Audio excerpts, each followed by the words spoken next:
Bah! Hello! Welcome to another episode of a BJJ Marriage. Woo! Woo!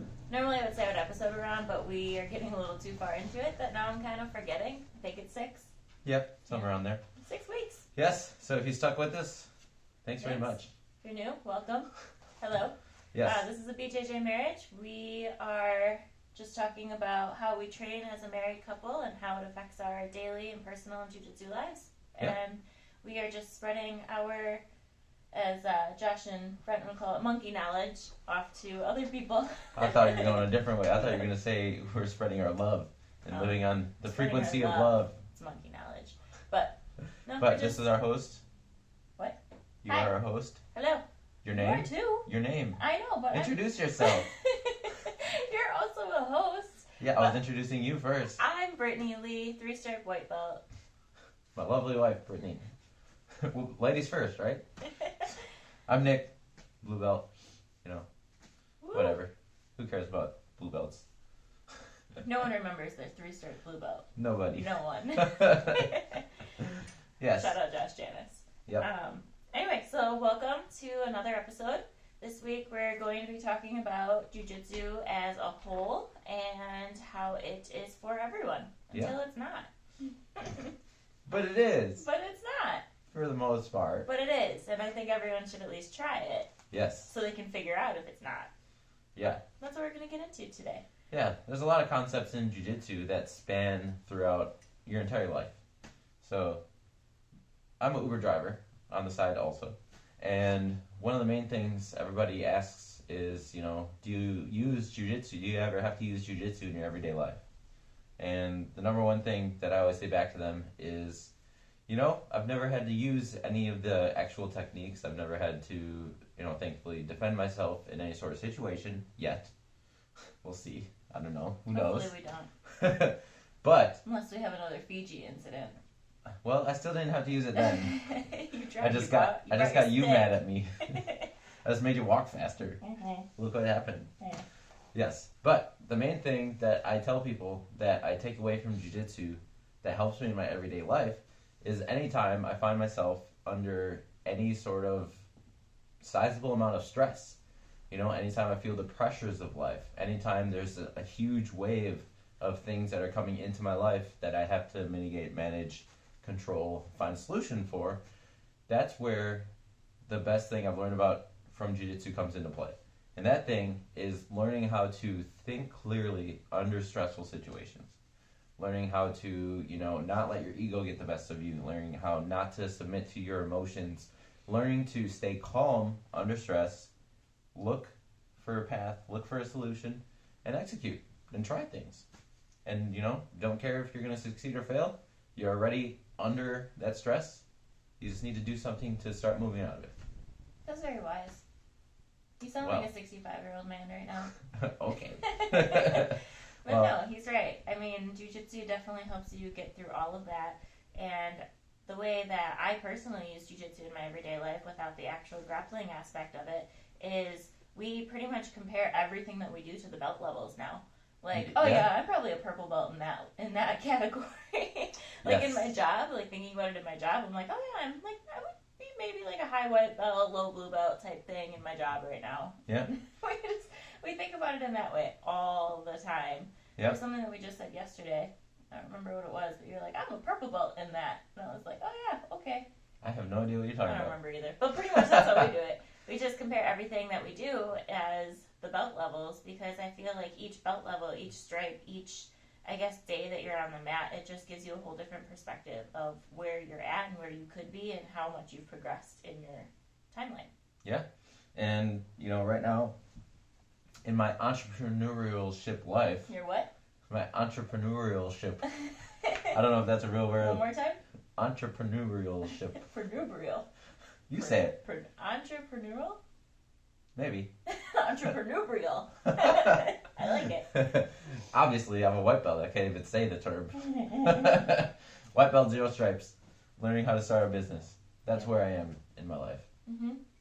Yeah, I remember when I first started my job that I'm at right now, I work in finance, and I started at the same time roughly that I started jiu-jitsu.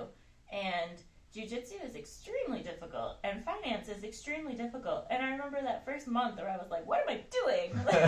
So many new things. Yeah, and it was just new everywhere I went. Like, I went to work and everything was new. And then I went to jiu-jitsu that night and everything was new. And I was like, whoa, this is a lot to take in at the same time. But, I mean, I look back at that point, because now that was almost 2 years ago, and I'm just like, I've learned so much, because even though the progression is slow, you just look back and you think about it, and you're like, wow, if I was the way that I was then, I would be nowhere where I am right now.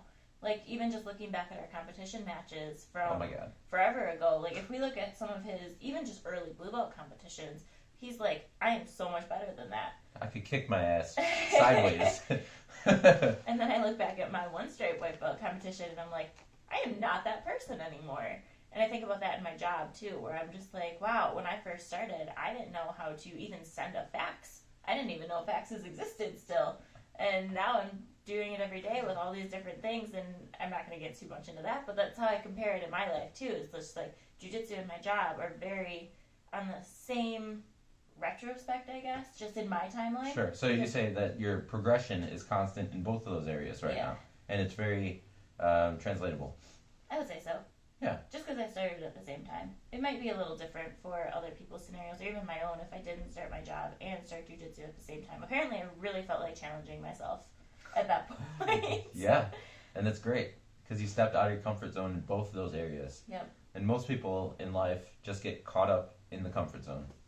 They find something that they're okay at. They find something that, feels secure. They've got a steady stream of income.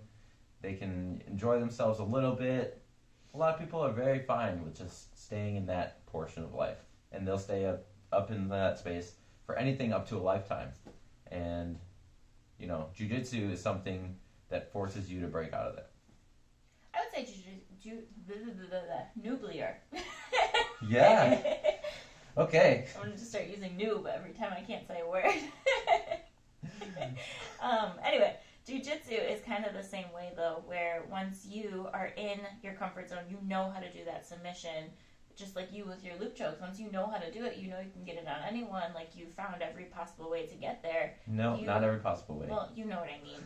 But you found a majority way that works for you. Yeah.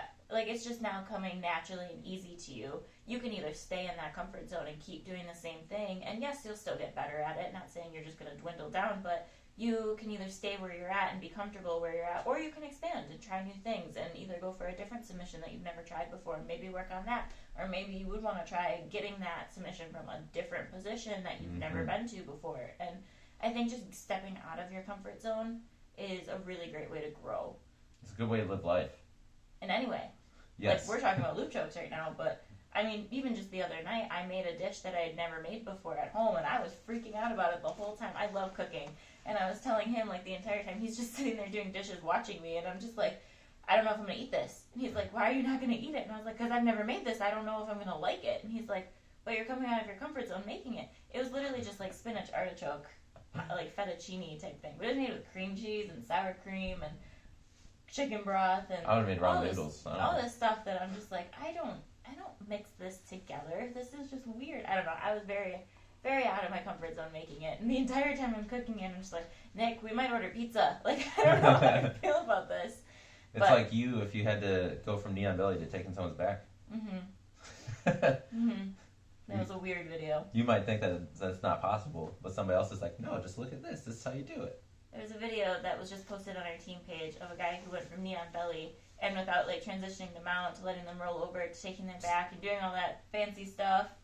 He did his own fancy stuff, and he literally went from knee on belly to like flipping around and taking his leg and flipping upside down and doing all these things, and then he was on his back, and I was like, yeah, just a knee on belly berimbolo. It was magic. It's easy. No. Just kidding, it's not easy. Don't smash me. But yeah, just getting out of your comfort zone, trying new things, getting to do things that you never thought were possible. Especially, like, think about anywhere you're at right now, whether you train or not, whether you're doing the same job that you've done for 10 years or you just started. Just think about where you're at right now and think about where you were a year ago. Are you anywhere near the same person that you used to be? And where do you think you'll be a year from now? It's just all very interesting perspectives to think about. Absolutely. But jiu-jitsu is the same way. Yeah, jiu-jitsu draws lots of similarities, parallels to that. And that's one of the reasons jiu-jitsu is for everybody, because everybody starts out knowing jack shit about jiu-jitsu. Like, I remember we're lucky enough that our black belt, every Friday, our black belt professor, Brenton Fitzgerald, he has half an hour dedicated to question-answer class. So you go through the week, you do whatever training, whatever position you find yourself stuck in, like, all the time. You just write it down on the board, and then you ask that question. You get a direct, like, semi-private lesson on your problem, which is freaking awesome. I think every gym should do that, but who knows? It's like a half-hour private with a black belt. Why would you not take that up? Yeah. So my first question that I asked was, I find myself getting choked a lot. How do I not get choked? And at this point, I still was like, what is side control? What do you mean get into guard? But it's a guard. Yeah, here I was, this white belt that knows jack shit. I don't even know if I had a gi at that point. And I was like, yeah, how do I just not get choked? And I remember the whole class laughed at me. I had a great time speaking today. Yeah. And then I was like, but I learned a lot from that. And we just talked about this last night. How long have you been training? Like 3.5 years? Yeah, 3.5 years, yeah. So that was roughly 3.5 years ago that he asked that. And like now you look back at that, and in the long term, 3.5 years in your 80 to 100-year lifespan, that's really not that long of a time. But in your jiu-jitsu career, that is an exponential amount of time, and the things that you can learn and the way that you've progressed. And you look back at that day when you're just a no-stripe white belt entering class, like, how do I not get choked? And you're like, okay, you would be the one laughing now. So I would not laugh. I would pat them on the back. That's the example I use for everybody to make them comfortable asking questions. Yeah. Because I tell them, your question can't be stupider than my question. But that's the other thing, too, is people don't want to ask the questions. Like, we have a lot of issues with because we always have white belts ask first. They just always get the upper hand in asking because they're probably the ones that get stuck They need it the most, yeah. And they're always afraid to ask. Like, they either just like, oh, I don't have a question, or oh, I forgot my question, or I'm not going to ask because I don't want to sound stupid type thing. But when he brings up his story of, I asked, how do you not get choked? They're just like, why would you ask that? Yeah. There's lots of ways you don't get choked. There's not one answer. But yeah, going back to the original point is everybody starts out not knowing any of that stuff. Yeah. So, even if you came from wrestling, and wrestlers, I mean, they do have a little bit of knowledge, just a little bit, but wrestling and jiu-jitsu are just so different from each other. Depends on the wrestler. Some wrestlers have a vast amount of knowledge of how to control the body. Control the body, but not how to do the technique with it. They're more There's like, a lot of wrestling that translates really well. As far as like pin and pressure and base. See, I get that. And takedown. I get that, but jiu-jitsu and wrestling are still way different. They're super different. But I guarantee you any college wrestler can hold their own to high blue purple. You think so? Yes. Yes, they can.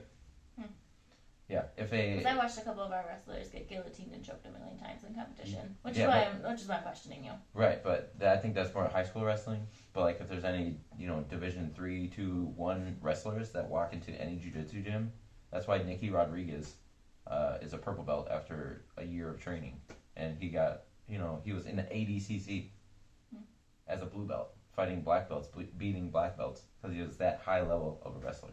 That's crazy. It's insane. But yeah, I think that's something that we haven't experienced yet at our gym. But you got people like Ben Askren, who's fucking phenomenal at wrestling, who can walk into an octagon and just wrestle people that are trying to knee them in the face. I was just gonna say, when he's not getting kneed in the face in the first 5 seconds. Right. But until the fight before that, when he was undefeated, he did the same thing to everybody that he fought against. He wrestled them, he took them down, and just dominated them. And they could not get out from under him. Yeah. And those skills can translate to jiu-jitsu. So I guess what Nick is saying is, if you're a wrestler, you should train jiu-jitsu. Yeah. I'm saying if you're a wrestler, don't come in thinking that you're going to be better than everyone. Well, you're not going to be better than everybody. But you're going to have an edge up. For sure. I guess. But I guess what we're trying to get with that, too, is that jiu-jitsu is for everyone. I think anyone can start. And I believe we've talked about this in one of our previous episodes, but we've had people tell us, like, oh, I can't join, I'm too short, or I'm too fat, or I'm not in shape, or I don't have the dexterity for that, or just I'm not flexible. Any excuse in the book. I've heard it all, and I've only been trying to get people to join for like a year, honestly. Yeah. So it's really, I've just heard so many excuses. Yeah, come join our cult, people. come put on our choking pajamas. Yeah, right. But I think that everyone should at least give it a try because, first of all, you get great self-defense aspect out of it. So I know we've talked about our Fiji trip in the past, but like your red flags just kind of fly up a little bit more. You can definitely feel a little bit safer walking down the street, especially as a female. I do want to do a podcast about that in the future, where I have maybe another female like Ellie or someone else on here with me just talking about the benefits that you get as a female training in a male-dominated sport. But, so I'm always trying to get my female friends to come. Like, my male friends would be super cool too, but I am like a super big instigator when I am around my female friends. And I'm like, can you please come train with me? Like, please. Yeah. I feel that jiu-jitsu empowers women tenfold from what they were walking into the gym to, you know, if they get close to blue belt level, women's empowerment will go skyrocket if you train jiu-jitsu. I agree. Yeah, and I've gotten a couple of my female friends to try it out, and they end up really liking it. And I was the same way. I didn't want to do it. I didn't want to be rolling around, and I didn't want to be sweating, and I didn't want to be doing all this crazy stuff. But like, it's different. And it's weird as a woman to have other men just smother you on top of you all the time. Yes, it's uncomfortable, but you get out of your comfort zone. Yeah. But, like, also, God forbid anything in a terrible situation happen to me. I'm not saying I would 100% be able to get myself out of it, but I would feel a lot more comfortable than I would be 2 years ago before I started. I think I would be able to hold my own in a bad situation versus 2 years ago when I probably would have just gotten smothered and maybe died. So, yeah. Went morbid real quick there. But, I mean, it's honestly the whole thing about it is, like, we get people to try to train because this is your self-defense. Like, not only is it fun, but not only do you lose weight, not only do you learn how to deal with mental stress, how to deal with physical stress. Everything. It's so good. It's so good for you. You should just do it. And I think you should just do it and try it until you really realize that it's not for you. And, like, there are people in the world that realize it's not for them. But I think until you can actually be certain that it's not, you should really try it. You should really give it a try. Yes. I don't know how many more times I can say it. Just try it. Yes. But yeah, it's for everybody because of that fact. And yeah, your first few classes, you definitely get thrown for a loop. Like, what the hell is this? Do you remember your first class at all? Like, as an adult versus as a child? Not necessarily my first class, but I do remember one of the first moves that I learned was the scissor sweep. But I don't know if that was my first class or just first week. But I do remember being extremely overwhelmed and thinking that this was not for me. I was not cut out for it. It was too much work. It was too hard to think about. And there was no way I was ever going to be even remotely good enough to try to hold my own against someone else. But here I am, 2 years later. Yeah, and now you're handling white belts. Yeah, kind of. Some days. Yeah, but I mean, you can hold your own. You can defend yourself. Yeah. You can attack people. And you're comfortable attacking people, which is huge for a white belt. Correct. It's also crazy to me when I hear people who say that they don't want to roll with new white belts because they're too spazzy or they're too strong or they're too blah, blah, blah, blah, blah. Like any excuse that you can come up with. But like if you were in a bad situation in the world, that's what you're going to be dealing with. You're going to be dealing with the spazzy. You're going to be dealing with the strong. You're going to be dealing with the manhandling. You're going to be dealing with all of that. So I feel like rolling with the new people is probably the ones you should be rolling with the most. Because that's what 98% of people in the world are going to attack you like, if they're in that position. Exactly. And then you can teach them. Like, once you start coming up in levels, you can start teaching them how it actually works and how to slow down and how to calm themselves. And just with the kids the other night, on Friday night, we had a couple kids that it was competition class and they were rolling together and they were just going at it like... Yeah, they were like, elbowing each other's throats, throwing up frames. Insane. Like, and it was the first round and we make them roll for a half hour straight. And I was like, you guys, you need to calm down. You will lose all of your energy and by your third or fourth round, you're going to be pooped. You're not going to be able to do this anymore. So, I don't know. I don't even remember what I was talking about. But you're talking about spazzy white belts and controlling people that are going, 100%, that are not using technique, that are using instinct. And then you can think about yourself. If you are a higher belt, if you have 2 stripes on your white belt or more, you can start thinking about, oh yeah, that was me a year ago. I was like that, but look where I'm at now. And then you can start showing other people the way. Like, I know just yesterday in class, it was beginner class. This is the way. Yeah, right? And there were 2 females that I have been working with, actually, and I'm really excited to be working with them, but they're both very brand new, and they were trying to work together on a defense mechanism, and neither one of them had no idea what to do. And I, came across there and I was like, I'm here, I'm helping. But, that was me a year and a half ago. I had no idea how to defend a triangle. I had no idea how to defend a Kimura. I didn't even know what a Kimura was. Yeah. But neither just did they. That. So it was just kind of a humbling moment to think about. Yeah, I am a white belt still, but I am not that kind of white belt anymore. You're leagues ahead of where you were. Yeah, and it's just interesting to think about it that way. Mm-hmm. And that's why it takes so long to get your black belt in this sport, because there's so much to learn. So many positions, yeah. But jiu-jitsu is for everyone, and I will keep saying that over and over and over. Until we die. Yeah, pretty much. And we're going to keep trying to get you to join. So, if you know us, we're going to keep harassing you to try to get you to join. When are you going to come to jiu-jitsu? Even if it's not our gym, I think you should just try it. Because, like I said, I guess there's been people that we even know that are yeah, I tried it, it's not really for me, I maybe like striking more. And I was like, okay, sure, that's fine, but you tried it, and I'm really happy that you tried it, and maybe you'll come back. And I guess there's just that thing to fall back on, too, that maybe you do like a different martial art more. Maybe you do like Taekwondo better, or maybe you do like karate better. I just think jiu-jitsu is so beneficial in so many ways that I'm going to advocate for it, but that doesn't mean I don't advocate for other things, too. I think you should get out of your comfort zone no matter what. Yeah, ultimately, that's what I was going to say, too, is try things. Yeah. Yeah. But... yeah, how else is jiu-jitsu for everybody? So, comes for the unskilled, but also, once you're skilled, if you are somebody that is, intelligent, athletic, and you need a challenge in your life, I'm sure that most of the things that you've tried in your life, after a year or two, you're at the highest that you can really get without diving into it for, your lifestyle. Mm-hmm. Well, let's talk about that. You're talking about physical and athletic, and I brought up the people who like to say that they're not fit enough, or they're too short for it, or they just don't think that they're flexible enough, and all of these things. But think about how many ways you can move your body. Think about how many ways you can turn your hand and your wrist and your shoulder and your arm and all this stuff like that. Everyone is going to be able to move in different ways, and some people can move in ways that you can't, and you can move in some ways that they can't. And so pretty much all it is finding your jiu-jitsu. That's what my dad says, and I think he got that from Professor Josh. Friedland. I think he got it from Janice. Someone at Neutral Ground. Yeah, but, either Josh or either John. But basically, one of the J's. You would find your jiu-jitsu, and everyone rolls differently. Everyone has their own style, their own technique, their own things to fall back on. And I know yesterday my friend Kayla, she said that she was just going around just watching people and just seeing how they roll and how they flow and what their momentum is and how they move with other people.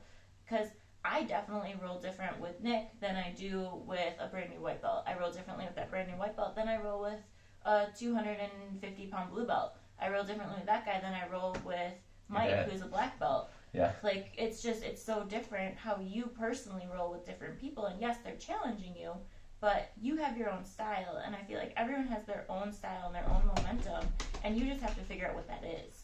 You don't have to move the way that everyone else is, because then you're just going to probably get submitted because they're going to know what your game is. So unless you're very good at that movement. Right. But that's again part of But that's when you're finding, like brown belt. Everybody knows that, he's going to use that guard, and there's not shit I can do about it. Right. But you find your jiu-jitsu. You find what you are good at. If you can't throw your leg around, then don't throw your leg around. Figure out a way to get somewhere else. I don't really know how to expand on that. Trial and error, and using your qualities to fuel your jiu-jitsu. Mm-hmm. So, for me, I was a skateboarder, so I got strong legs, and I have really good balance. So, for me, I do a lot of standing passes, and I do a lot of knee on belly, where I'm literally surfing on people. Yeah. When they're, shrimping and, trying to buck me off or trying to roll out from under me. you will see me have my knee on their hip and my other leg is literally like flying in the air like a tail wing on a plane. I'm pretty sure I was doing that yesterday. You were. It was very annoying. Yeah. Yeah. But I use those qualities that I know that my body is used to. Mm-hmm. So I like flipping. I really like doing somersaults over people. So. I don't know where you got that from because I've never seen you do that. Like, it makes sense for me because you'll see me rolling around in the grass with my dogs. Yeah. But for you, I don't know. Just outside of the mats, I'm really like a steady person. I don't do flips. I don't do backflips. I don't roll around on the floor with She makes sure that the chairs are aligned properly around the table. Her But pencils no, have to I really be in one like specific flipping. spot. Like yesterday, I just flipped over Dave's shoulder with a huge somersault. But if you think about that, like going back to that 250-pound blue belt, they're not going to do that. They're not just going to try to flip over my shoulder, like being here and then I don't know, we're being over there by just jumping. Like, that's not something that is for everyone. And just like, I mean, bigger people, they're going to have jiu-jitsu styles that I won't be able to because I just don't have that body type to do it. Yeah, she's not going to be able to just lay on somebody and put pressure on them. Not well. Exactly. Like me, like I said, I like to do a lot of acrobatic stuff. Actually, I was in gymnastics when I was a child. I skateboarded all throughout my childhood and did as many active things as I could. But I love doing cartwheel passes. Yeah. And people are always like, oh no, it's coming. Yep. And then it happens and then they're like, Yep. But that was part of our journey, is finding our jiu-jitsu, finding what we're good at, and finding what we enjoy doing and what we want to get better at. And it really does, I guess it does depend on what your body type is, but at the same time, like I said, you're not going to be able to do something that I'm going to be able to do, and I'm not going to be able to do something that you're going to be able to do just because of our past experience. So it's really about finding what works for you and rolling with it. Mm-hmm. Yeah, and finding what... Literally. Yep. Nice innuendo there. Yep. Yeah, but yeah, your jiu-jitsu doesn't have to be jiu-jitsu either, right? But, I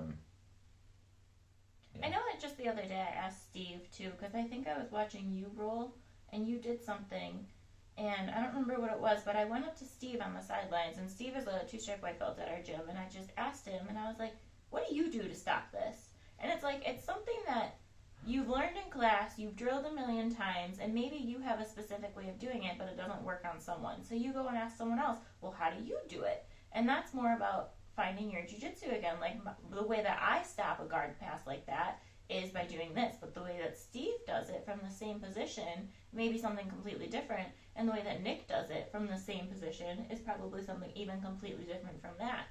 So there's different ways to do everything. Mm-hmm. And it's so interesting to think about all of the different ways that people can move. Yeah, whenever I teach any position or any type of move or technique or anything, whenever I'm subbing for a class or whatever, I do my best to teach the concept. So when I grab a grip or whatever, I'm showing somebody a cross collar grip. I'm not telling them, slide up the collar, just get a deep grip, put your 4 fingers in there and hold it down. I'm saying, okay, when we get this grip, what we're really doing is breaking down their posture, because in order for them to stop this sweep, they need to be postured up. So if we can hold their posture down somehow, we're going to be able to execute this sweep. But this is the best way I found to break the posture.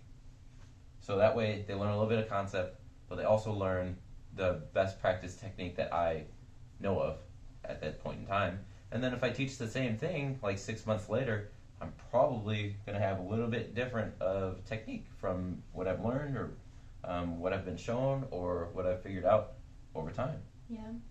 I think concepts are huge too in jiu-jitsu, because it's not so much that you can do the move, but you almost want to understand why you can do the move the way that you're doing it. And I think that's part of the growing aspect of it, and the stripes and the belts is, okay, cool, you can hold someone in side control, but why are they staying there? What are they going to do differently in order to get out? Like, what am I going to do versus what Steve's going to do versus what Nick is going to do to get out of that side control position? Right. And once you understand the concepts of it, of, oh, if my elbow goes here instead of here, maybe they won't be able to create that space. Or if I move just in half an inch, then that'll create the better pressure, and then they won't be able to escape the way that they plan to. Or if I pick their head up off the ground, they can't bridge anymore because they have no spine strength. Well, side control, I think, is probably the biggest one for the concept, because when you don't have your sternum in the correct spot on their sternum, it's so easy for them to just hip out and get out and re-guard and do all that stuff. But if you're able to just move that half an inch down or half an inch up wherever you're at, and you can keep them there, it's so different. They won't be able to do it nearly half as easy as they could before you were moved in that half an inch. And just that concept of thinking about that, like, cool, side control is holding them down. But how are you holding them down? Why are you holding them down? What are they going to do?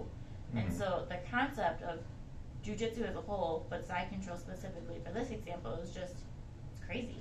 It's crazy. It's amazing. And you can't even, like, teach it properly, I don't think, because when you're watching it, like, let's say, for example, when my dad is teaching side control, and he's like, okay, when I'm here, he can move a whole lot, but if I just move like this, he can't move anymore. And you're like, I didn't even see you move. Like, you can't see that. You can't. Yeah. It's. And that's something that is taught to you, but it's something that you have to realize for yourself through practice. Mm-hmm. And that's also another metaphor for life. There's so many books you can read on any topic in the world. There's so many YouTube videos, so much information on the internet in general. But until you put anything into practice, it's not the same. It's not the same. Mm-hmm. You have to do things 1,000 times before you're good at it, is the way we like to say it in jiu-jitsu reps. Yeah. Do things 1,000 times, and then maybe you'll understand it. Maybe. But jiu-jitsu's hard. We were just saying this last night, too, that jiu-jitsu is not an easy sport. It's not an easy concept to try to get down in your brain. Like, there are... It is unnatural. Yeah. Everything in jiu-jitsu is foreign to what you think that you should do. And that's why learning jiu-jitsu at, past your beginning white belt stages, learning jiu-jitsu is just like everything you learn, you're like, well, duh, that's why that works. Mm-hmm. But our natural instinct for how to move our body is not the best technique or concept to use. Mm-hmm. Really.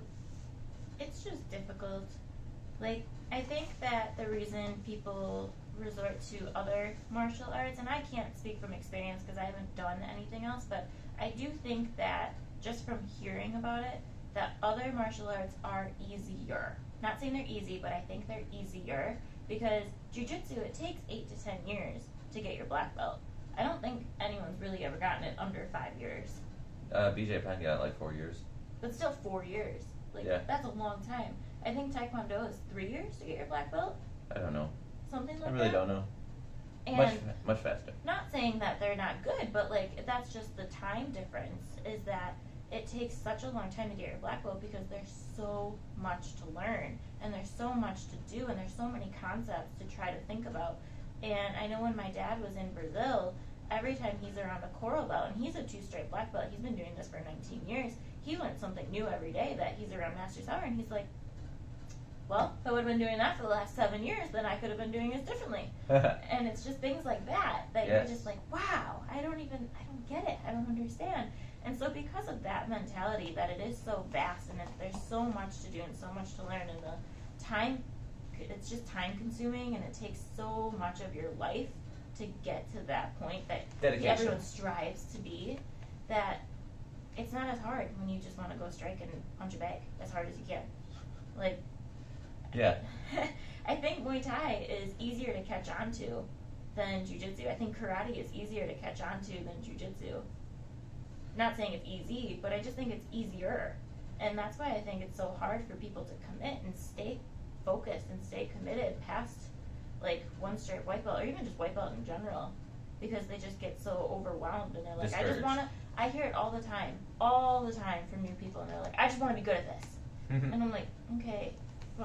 Well, keep coming. You'll be good. My father still says all the time, man, maybe one day I'll be good at this sport. It's just, I hear it all the time, is I just want to be good at this, and I'm getting really mad that I can't be good at this, and I'm not saying I'm not the same way. I get very frustrated when I don't get a move, but like, it is something that you really have to focus on, you really have to commit to, and if you don't put the time in to commit, you're just not going to be good at it. You just won't be. Honestly, I love getting stuffed all the time. I love whenever stuff that I tried doesn't work, because that means I learned a lesson from it not working. And it helps you come out of your comfort zone Yes. to try new things to make it work next time. And then it'll probably not work again. And then you'll try it again. And then it'll probably not work again. Yeah, but that 100th time I do it this way, and I'm like, ding, ding, ding, ding, ding. Mm-hmm. That shit's fucking awesome. Mm-hmm. And then everybody else is like, what the fuck are you doing? And I'm like, girl. You just wait. I'm going to sweep this shit out of you. Wow. Yes. That's a little ridiculous. Yeah, exactly. Fun to watch. Fun for the viewers and listeners. We're entertainers here. Yes. Just talking Yes. about our experience. But Yeah. I didn't think that jiu-jitsu was for me for a really long time. I would say for the first 6 months that I was training, I was like, yeah, I don't know if I didn't have Nick and my dad around, I don't know if I would have stuck around, to be honest. They were pushing me and they were motivating me to keep showing up and keep trying it out, even though I sucked and everything I did was just awful, and it's still awful, but it's not as awful. It's not awful. But you're doing alright. it's just, I mean, it's hard. It's just a difficult sport to want to put the time into. Yeah. Yeah, I'm really surprised that it took me as long as it took me to start doing Brazilian Jiu Jitsu, because throughout my childhood, I would watch Jackie Chan movies, Bruce Lee movies all the time. I love Kung Fu movies. I was super active. I used to play Hi-Ya with my dad all the time. I would wrestle with him, and he would just let me jump all over him. And I was super active. I always had endless amount of energy, which still to this day I have endless amount of energy. Mm-hmm. If you see the look on her face right now, she's just like, uh-huh. And jiu-jitsu is really a great outlet for me to expend that energy and expend that excitement that I have for everyday life. And, there's certain things you get through your mundane tasks every day, but you know that you're going to go to the gym later and you're going to get to have as much fun as you can have while you're rolling. It's a great stress relief. You just feel better and you feel like a weight's been lifted off of your shoulders after you've rolled for a while. So And therapeutic. like we said in the beginning of this, is that you can relate it to literally anything in your life. Whether you're comparing it to the skill level and belts of what you're doing in your everyday life, or just to what he was saying is being calm under stressful situations. Because let's face it, when someone is smashing you and you're in bottom mountain, you're in bottom side control, if you're going to spaz your way out of it, they're going to end up catching you, because you're going to be freaking out, wailing your arms, wailing your legs. They're going to catch you. They're going to probably armbar you, choke you, knee bar you, do whatever they can. But if you stay calm and you keep your elbows tucked in and you just work your way out, then it's going to be much more difficult for them to actually submit you. Yeah, Just like don't let life submit you. You can frame against life, and you can shrimp out, and you can keep moving forward. Nick Lee, life coach, my odyssey. Yes.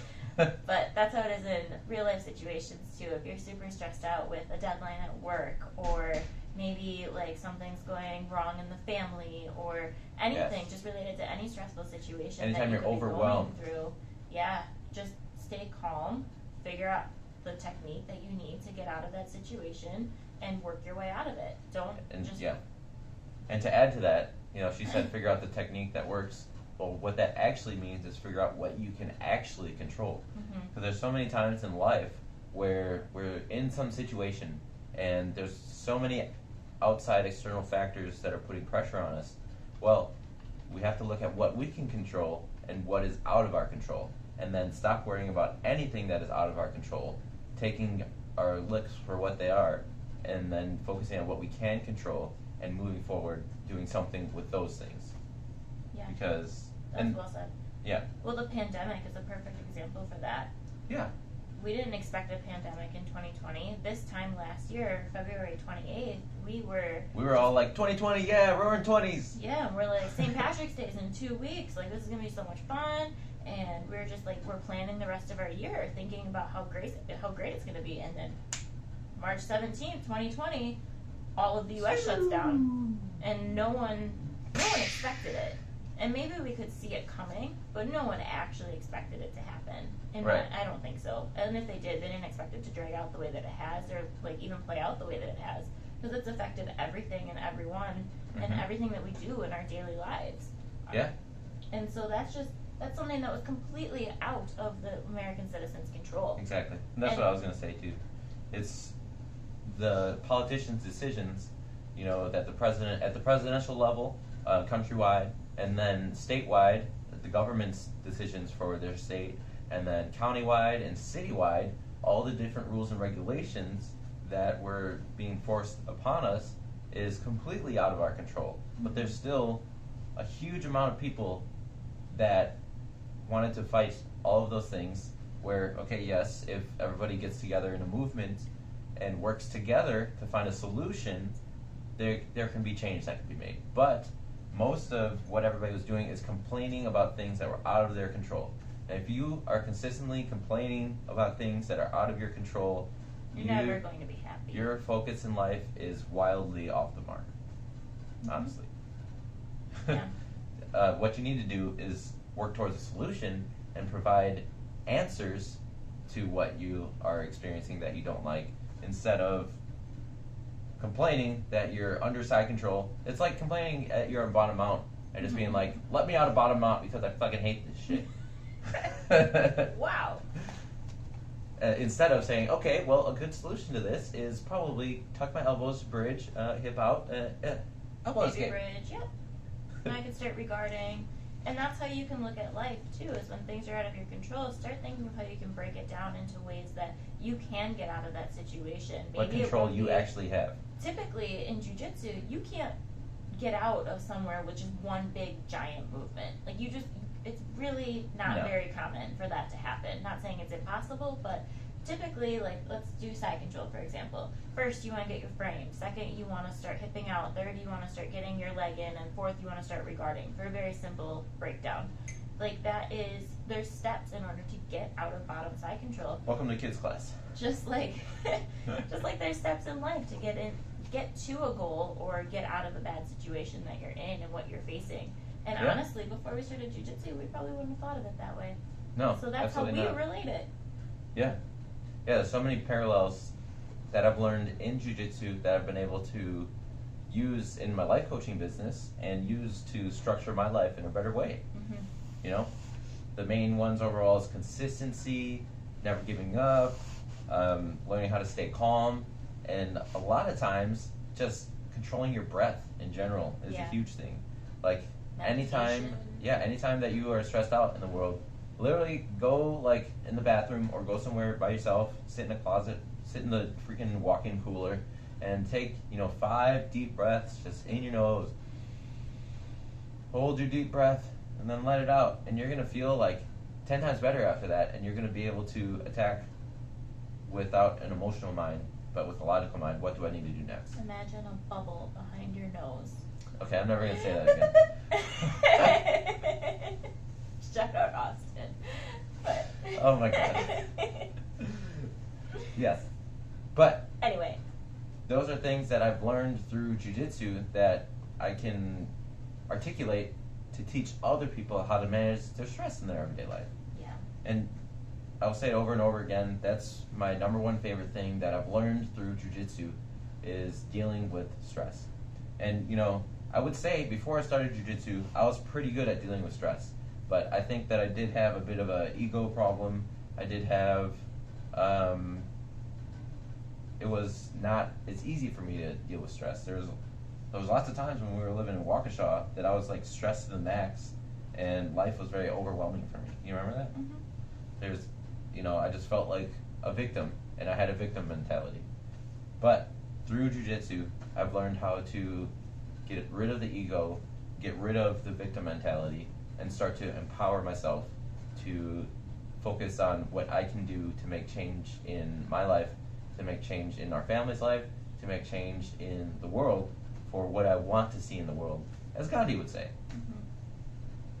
I feel like it's also been great for our relationship too, because anytime that we face any type of struggle or any type of just hurdle that we would go through in our life, just not even just personally, but just as a society as a whole, us as a couple, because we have been trained mentally on how to deal with the stress at a calm level, I feel like we've been able to work our way out of stressful and hurdling situations better than we were able to 3 years ago.